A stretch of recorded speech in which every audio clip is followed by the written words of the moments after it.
This is important right now because you hear this taught a lot. It's taught across colleges. It's taught on campus, and it's taught in the media. It's taught in the entertainment industry.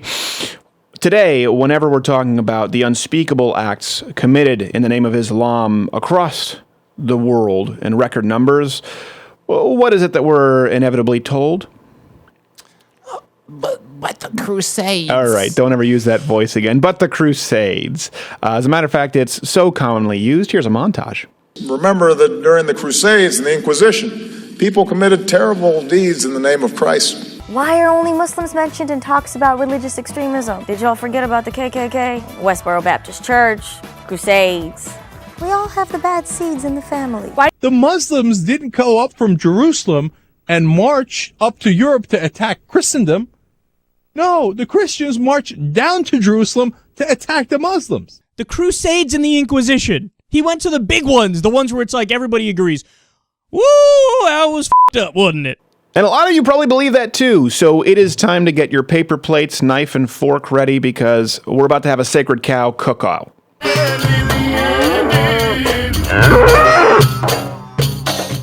It's a nice little graphic there. Sure to get us some letters. So let's get through these myths. If you've been taught about the Crusades, I'll call them the Second Crusades, the retaliatory Crusades. I'll explain in a minute because it's important. That they were unprovoked, that it was just Christians running across the globe with pointy hats and swords, killing any and all Muslims they could find, innocent or not, simply because they didn't like their brownness.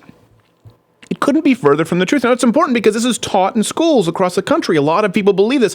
The fact is that these Crusades, the Second Crusades, they were a response to the First Crusades from Islam, from the Muslim onslaught for hundreds of years. For over 400 years, there was consistent Muslim expansion, aggression, violence. Muslims took Jerusalem in 638 AD. They pillaged Rome in 846 AD. Christian Spain and Portugal in 711 AD. Sounds like a gas station, but it's historical context that you need to know. That's why you tune in. Southern Italy during the 9th century. The Ottoman Turks were advancing into Europe and invading the Byzantine Empire. I think it was 1050, 1060 something AD. The Turks were marching into Asia, Syria, and then the big one, the big reason. So if you look at this map and you can see it expanding, was 1453, the capture, the sacking of Constantinople, which basically put an end to the Christian Byzantine Empire. And here's the thing. I understand military expansion, okay? So I'm not going to condemn the Islamic world for doing this back then, okay? Now, right away, that should change the context to the Crusades because people war and people go back and gain territory and win. But the sheer brutality from Islam, for example, they deliberately desecrated the burial sites of Peter and Paul. Dick move. In 846. Exactly. These are military terms you need not concern yourself with. They would behead people, as we see today. They had methods of torture that were incredibly brutal. The dimitude, meaning they would force non-Muslims to be subservient and pay taxes, and they didn't get to enjoy the same kind of rights as Muslims got to enjoy. Something we don't mention amongst our white guilt, millions, some people estimate higher than 100 million died under the Arab slave trade. We have courses that we're forced to take here in the United States to learn about the evils of slavery that we stopped. Oh, are they teaching those? Anywhere across the Islamic world? Is there Islamic guilt? Is checking your Islamic privilege a thing? So this kind of brutality, this kind of inhumane treatment, and yes, military expansion and cultural expansion is what led to the retaliatory crusades. People like Vlad the Impaler, you've probably heard of. Do you know Vlad the Impaler? Commonly known as Dracula, I believe. Dracula is how he's known. Yeah, Vlad the Impaler was an actual person. Some sucked. Little bit of a sadist. I'll give that to you. Vlad the Impaler became really brutal precisely because he was a prisoner and saw the inhumane treatment, saw the brutality from the Islamic Empire. That's why he's seen as a folk hero to some. Now, I would say he went a little too far the other direction with impaling people and allegedly drinking blood. He found the line. But it's good for him. He found it. You find it and then you dance back. That's what you have to do. They heard the message loud and clear. It's true. He was one of the few people who fought them off. He was using Verizon back then while everyone else was on Sprint. They got the message. He was ahead of his time. Vlad incurred no roaming charges. Like that. I do. So all of this is what led to the Pope putting forward the idea of a Christian crusade for the first time that kind of gave license to killing people who weren't Christians because they were facing the extinction, potentially, what they thought of their culture, of their way of life, to who they saw to be barbarians at that point. And it's important to remember that the Crusades, the retaliatory Crusades from the Christians at that time, met the criteria of the Just War Clause. They were thought of as an act of love in response to Muslim aggression. Historically, they met the criteria that was necessary.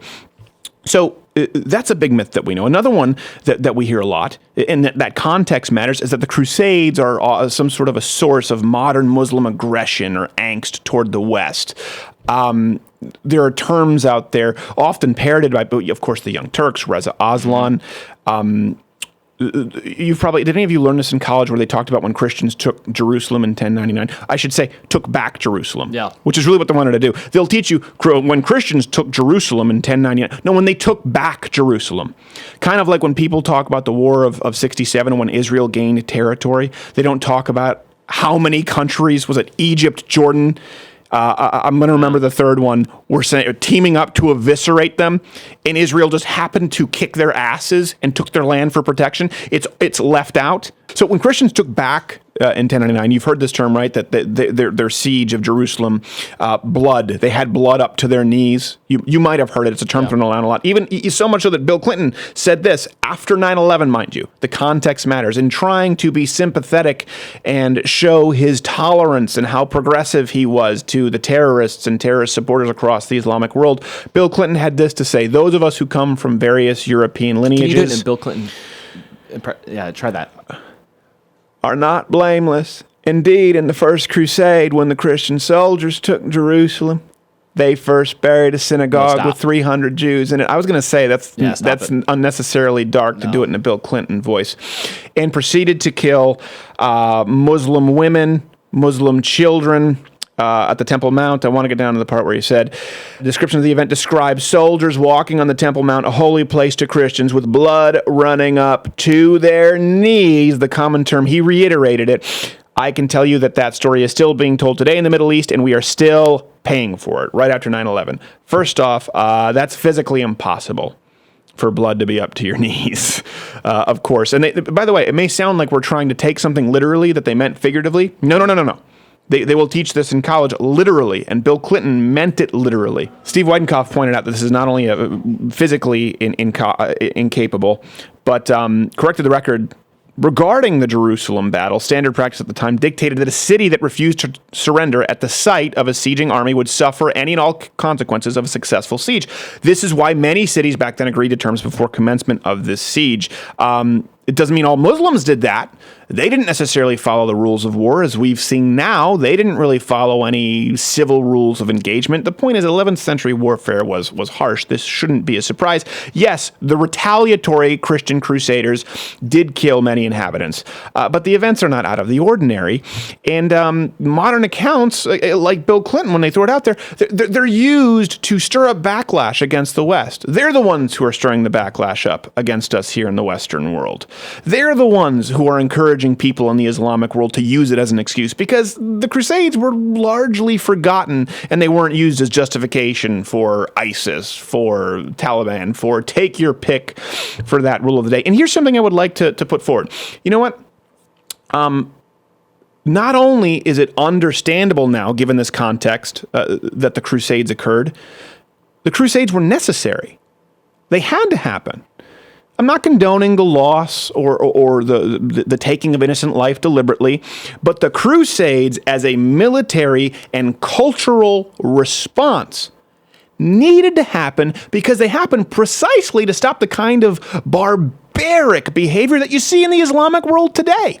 And you saw up until today in any other place where the Islamic empires were able to conquer. Let's talk about the Armenian genocide, where thousands upon thousands of people were killed brutally, including the crucifixion of young girls. Don't tell Cenk. I still don't know how Anna Kasparian sits next to him. Let's just don't talk about it. It only gets him mad. In the 1800s, Sunni Muslims killed over 4,000 mostly civilians in the city of Shia beheading their king. They still behead in the Islamic world. You've seen these headlines. This still occurs all across the Islamic world. I'm not only talking about ISIS, but in places like Saudi Arabia. In some of these places in the Islamic world that actually have modern technology, you would consider them here in the New World, beheadings occur in soccer stadiums as a warm-up act. We get Beyonce's nipple, they get a head rolling around being kicked for a goal. I'm just saying that the reason the Crusades occurred were to stop the kind of behavior that shock you every single day when you read the news from the Islamic world. Because guess what? That was going to be the entire world. Even today, ISIS and their ilk are still forcing non-Muslims into dhimmitude with taxes and violations of basic human rights. And here's the main point. Whenever religious Islam has been given the opportunity to congregate, given a petri dish, in contrast to the rest of the modern world, to the rest of Western civilization, Europe, the United States, the Islamic world, when given the opportunity to civilize, when given more time, doesn't get better, doesn't make progress. It almost always gets worse. It gets worse. And that's what was happening before the Crusades because of the Islamic Crusades, and that would have occurred across the entire world. It's not one of those issues. Leftists like to act, sometimes they'll use this argument, right, that, well, Christians have come a long way if you go back to the Crusades. They were pretty uncivil, and some members of Islam are just in that, it's like that phase for them where they need to get beyond it. No, Christians before the Crusades did become much more civilized, were advancing into the New World, then because of Islamic onslaught and behavior, they had to get down in the dirt. The Crusades occurred, and they continued to make progress. By contrast, anywhere in the Islamic world where what they expanded into with their Crusades has been allowed to continue, it has gotten worse and darker. And if you're a progressive and you feel the need to appease it,